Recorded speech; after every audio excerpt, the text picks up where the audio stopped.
আসসালামু আলাইকুম। ধরুন হঠাৎ আপনার পেটে ব্যথা হলো, তখন আপনি কোন ডাক্তারের কাছে যাবেন?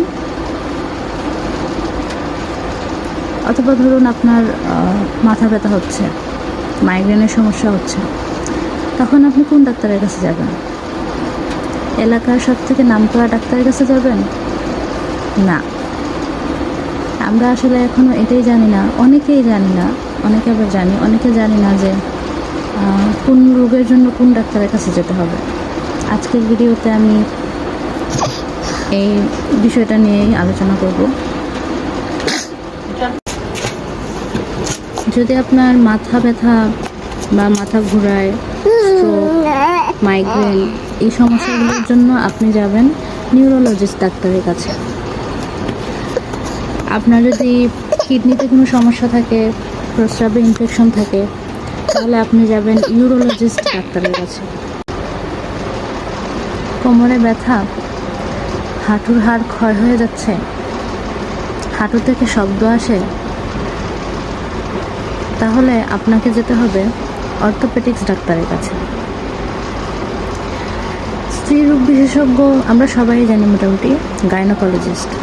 যদি স্ত্রীরোগ বিশেষজ্ঞর কাছে যেতে হয় তাহলে আমরা বলি যে গাইনির কাছে যাব, আসলে ওটা গাইনোকোলজিস্ট।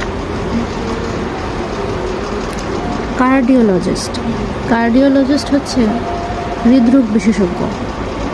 যদি বাঁ পাশে বুকের বাঁ পাশে ব্যথা হয় অথবা কোনো লক্ষণ দেখা যায় যে হার্টে সমস্যা, তখন আপনি যাবেন কার্ডিওলজিস্টের কাছে। তারপরে আছে পেটের যে কোনো সমস্যা, গ্যাসের সমস্যা, এগুলোর জন্য যাবেন আপনি গ্যাস্ট্রোলজি ডাক্তারের কাছে।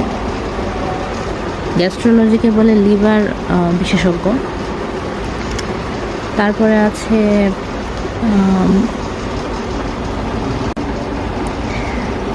এন্ডোক্রিনোলজিস্ট। যাদের ডায়াবেটিসের সমস্যা আছে, হরমোনের সমস্যা রয়েছে, তারা এই বিশেষজ্ঞের কাছে যাবেন। চর্মরোগ যাদের আছে, চুলকানি অথবা দাগ, যাদের চর্মরোগের সমস্যা তারা যাবেন হচ্ছে ডার্মাটোলজিস্টের কাছে।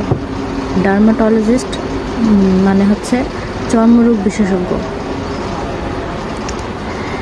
বাচ্চাদের ক্ষেত্রে আমরা বাচ্চাদের কোনো রোগ শোকের জন্য আমরা কাদের কাছে যাব? পিডিয়াট্রিশিয়ানরা হচ্ছে